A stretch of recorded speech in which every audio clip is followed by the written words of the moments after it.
Well, good morning and a warm welcome to all our distinguished dignitaries here and our esteemed guests.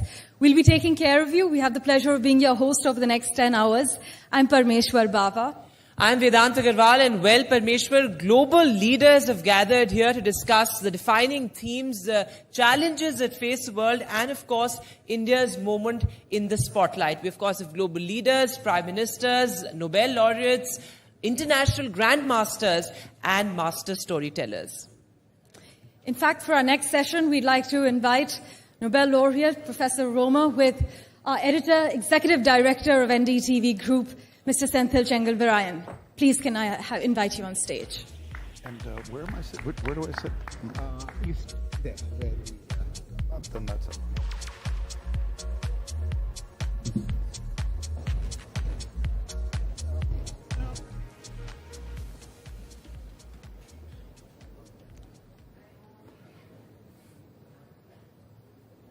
Do I wait for that to be taken off? Okay.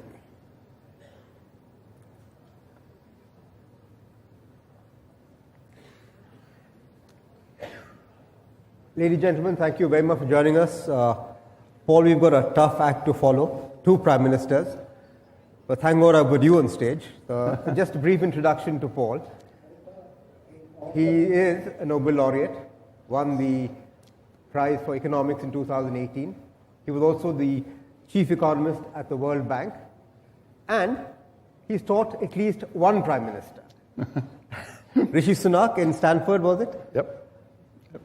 Was he a good student? I can't. Professional obligations mean that I can't say. So Stanford. So let's start with that. So you were, in your own words, once a cheerleader for Silicon Valley. Yep.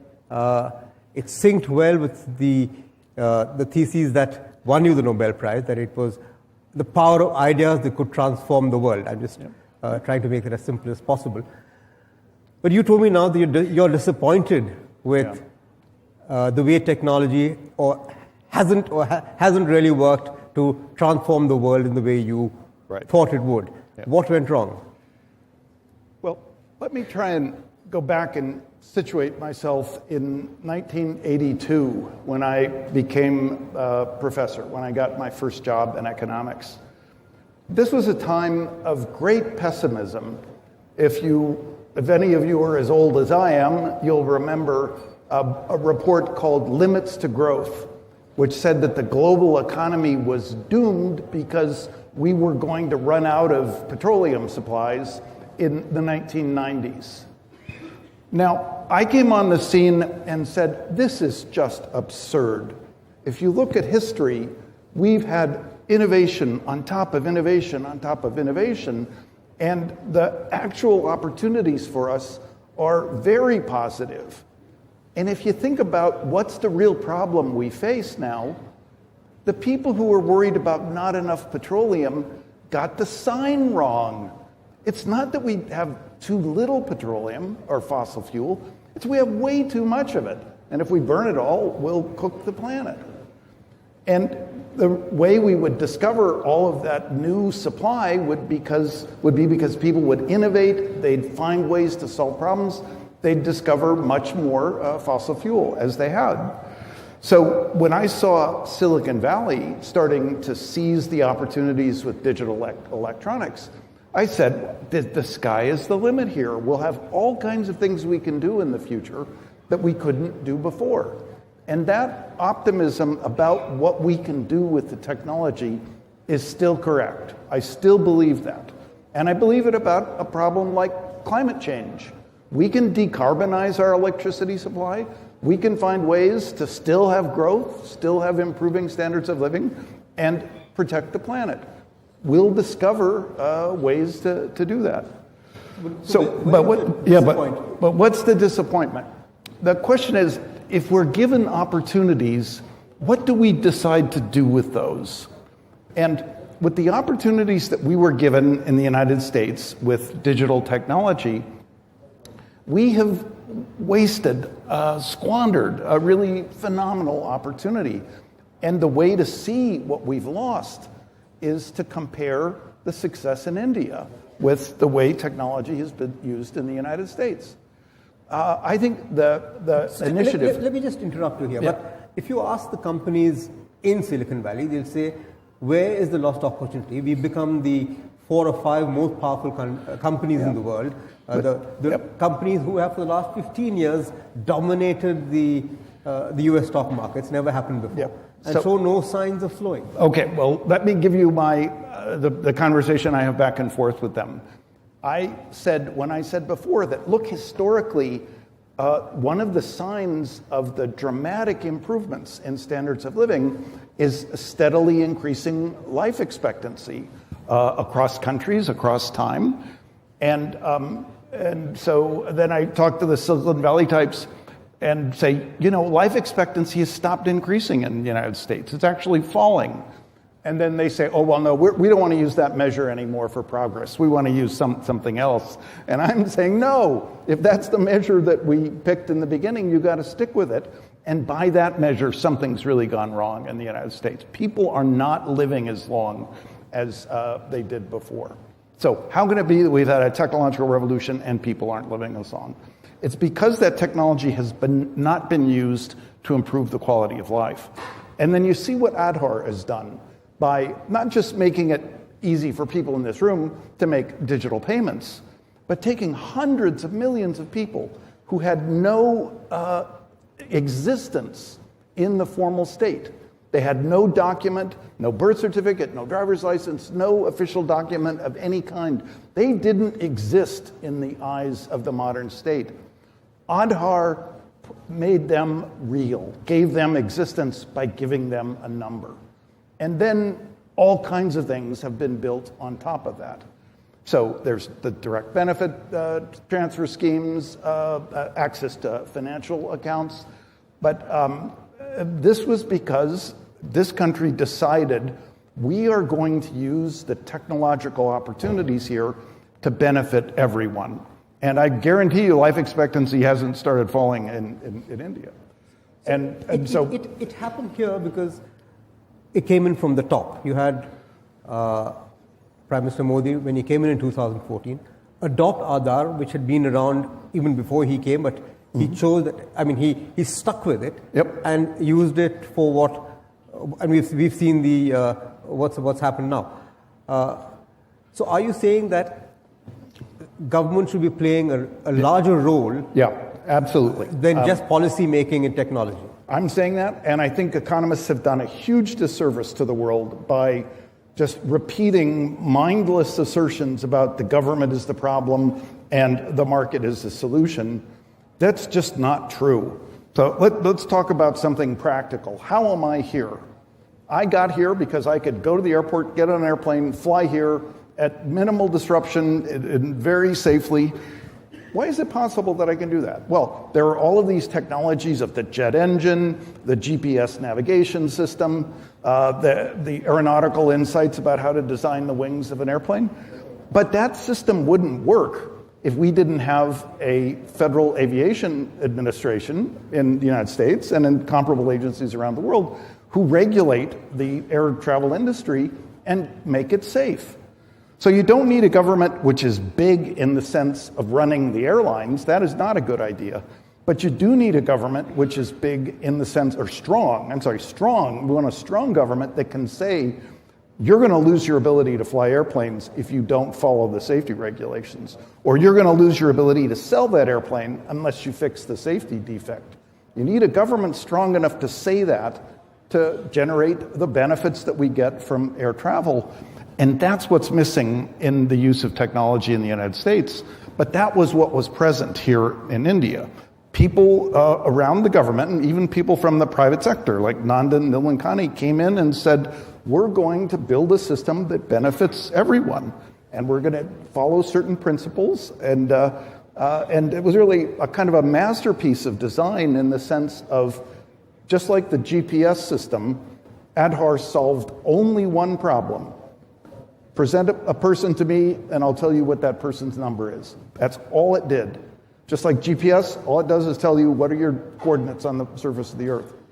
But with that foundation, you can then build all of these fantastic services that you now enjoy. So the government in India was not afraid to set up the Aadhaar system, was not afraid to indicate how it would be used in something like UPI and direct benefits. And the government of India was happy to build apps. In my country, people are like terrified of letting the government do something like build an app, but it's a shame. Yeah, so we got Aadhaar, we got DigiYatra, but companies would argue that, so you're talking about technology needing more regulation. Yep. But you could argue that rules hold back technology.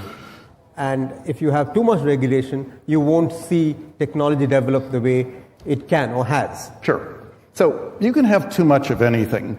We had a form of regulation for prices on airline seats at one time in the United States. Economists pointed out that was unnecessary, so we got rid of price regulation. You can let the market determine the price for an airline seat.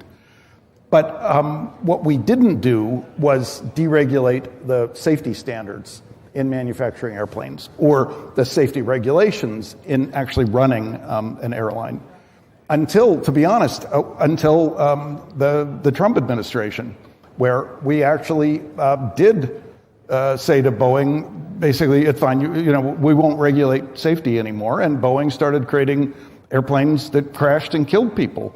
And this turned out to be bad for the shareholders of Boeing, it's bad for the workers of Boeing, it's bad for the citizens of the world. So that was a case where this kind of mindset of, deregulation is bad, let's get more growth by turning off deregulation, was really harmful to everybody. So let's come back to how India has, the success of Aadhaar and DigiYatra in India.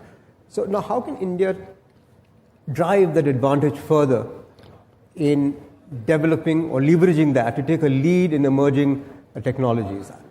Difficult for us, companies sitting in the room, to take on the Googles and the Facebooks and the large tech companies in the US. But how do we leverage our strength to build our own market?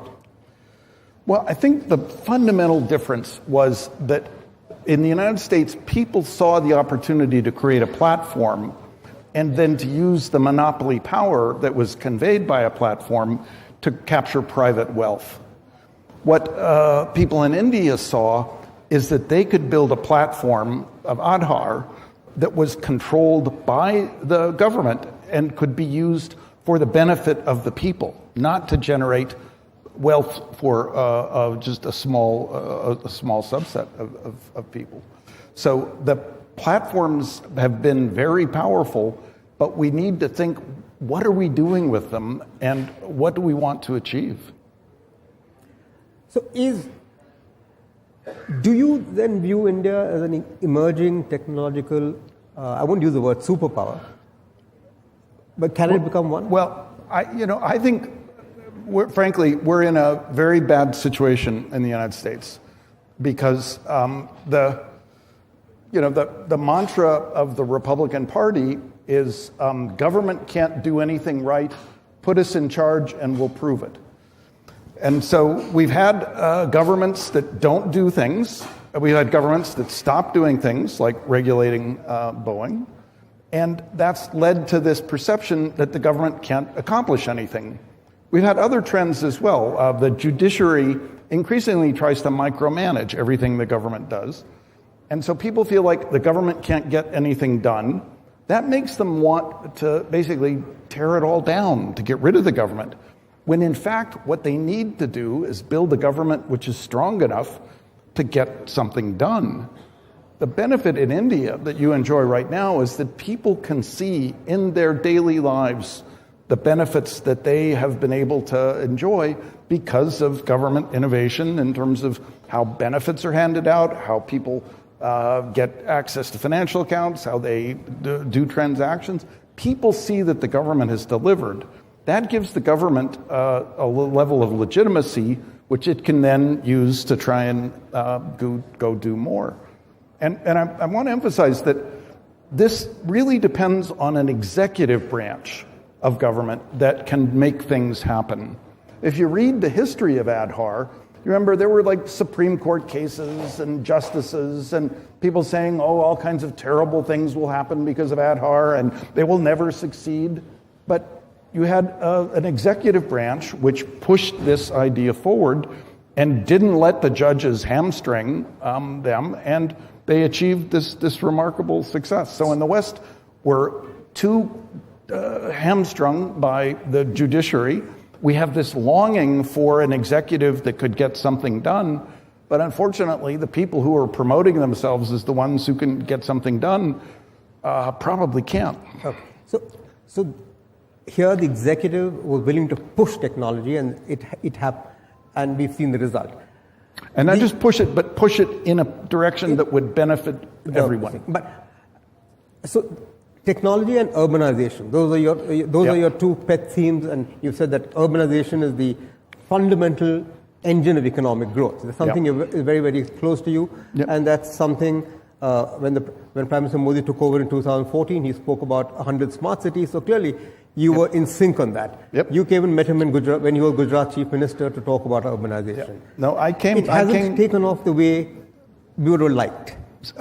So, to be honest, I predicted privately that when Prime Minister Modi moved to the national government, he would be disappointed by his inability to continue the kind of successes he had achieved in Gujarat. In the national government, you're too far away from the facts on the ground. What's impressive to me is the other achievements that he has been able to push forward, like in the digital space. But the big question for India right now is how do you get the momentum back on urbanization? How do we do that? And successful urbanization was a very important key to the success in China. India needs to take advantage of the potential there. The challenge with urbanization is land assembly. If you can assemble a large enough parcel of land, you can take that land, which is worth very little, and turn it into land which is phenomenally valuable by creating a modern city there. So by land, I mean something like 1,000 square kilometers, say 30 by 30 kilometers. Not huge by the standards of a nation the size of India, but in a country with a whole history of private ownership rights of land, it's extremely difficult to assemble a parcel of that size and say, okay, we're going to build a city here. I think India needs to get clever about figuring out how to do that. Before we get to the problem, can you just explain to us why you think, or why do you call urbanization as the prime engine of growth, of development? First, if you just measure the location where GDP gets produced in all over the world, it's very much concentrated in urban centers.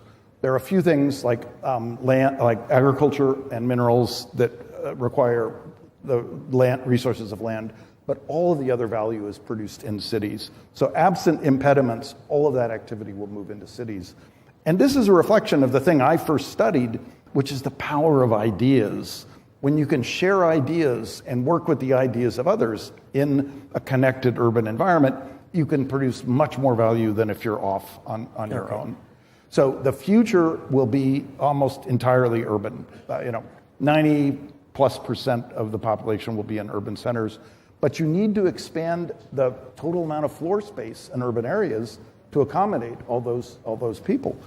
And every country in the world right now is having trouble increasing the supply of urban floor space.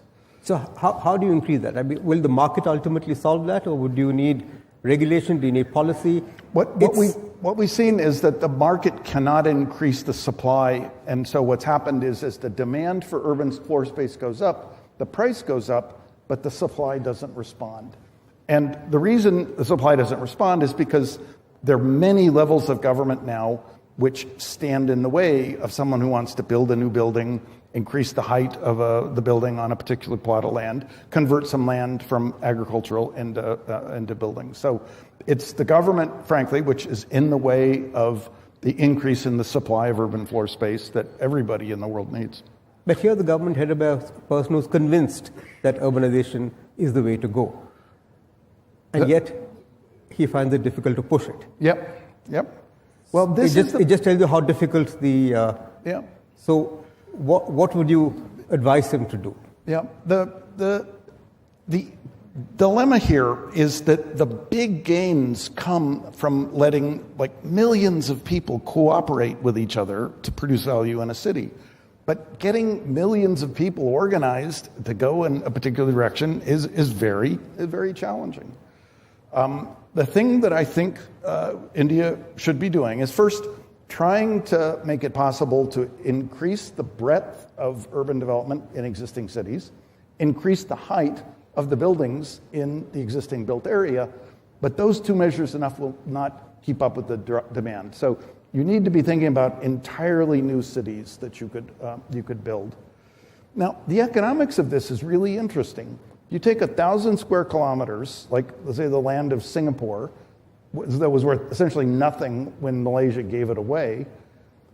Lee Kuan Yew built a successful city in Singapore that meant that land was then worth $1 trillion US after a few decades. Just the land. Just the land. Yeah. So there's buildings you had to build, and there's people doing work, but just the land goes from being worth nothing to $1 trillion. With $1 trillion of gain, you can finance a lot of investments to make the city succeed.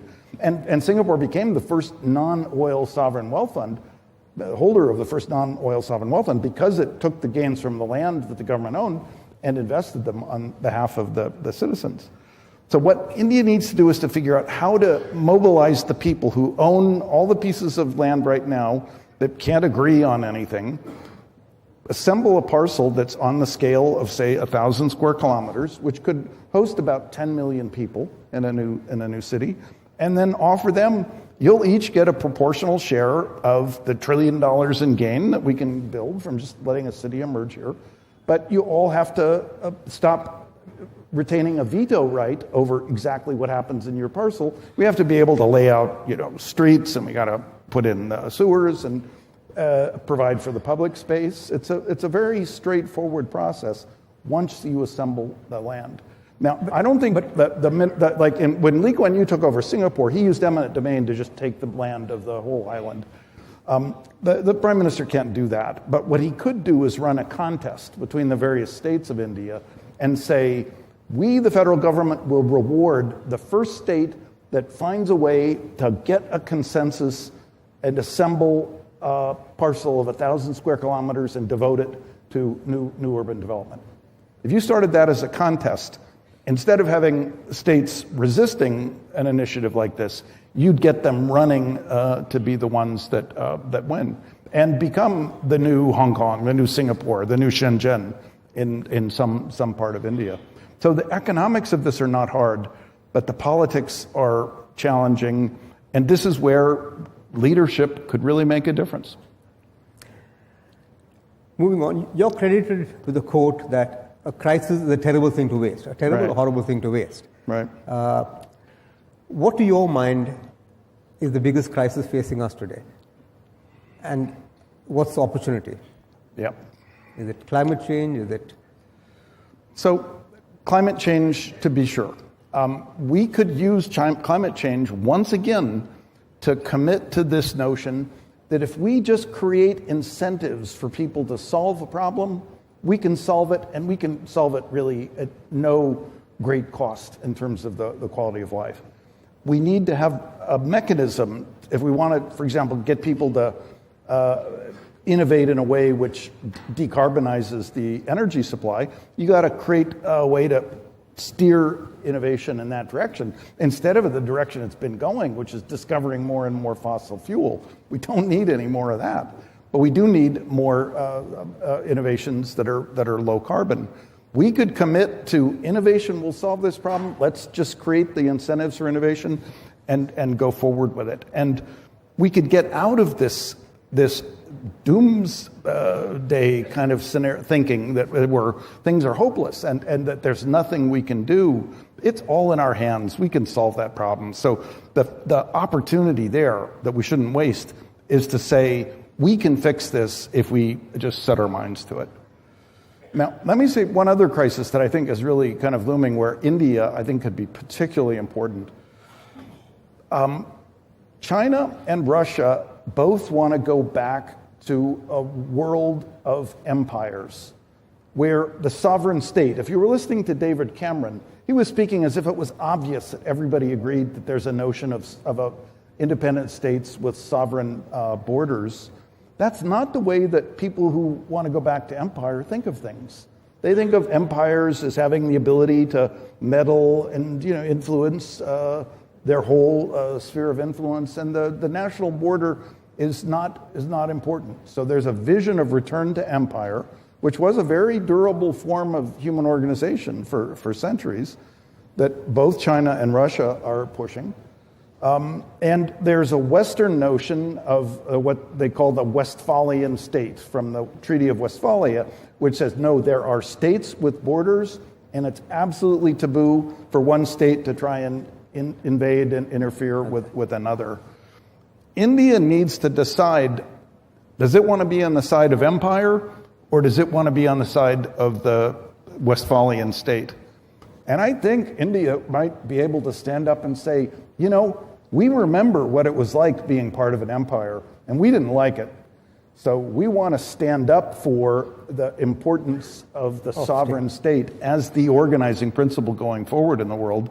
If India takes that stand, it could really decisively tip the balance, which might otherwise go in the direction of, okay, well, China will have its imperial sphere and Russia will have its, and they'll just meddle and influence in surrounding countries, and we'll just go back to that kind of world. You really think so?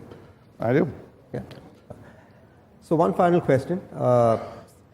Frankly, the United States had been a strong supporter of the Westphalian states, but the United States may not be as decisive in decades to come. So the world needs You have been fairly pessimistic about the position of the United States. Yeah. What's led to that? And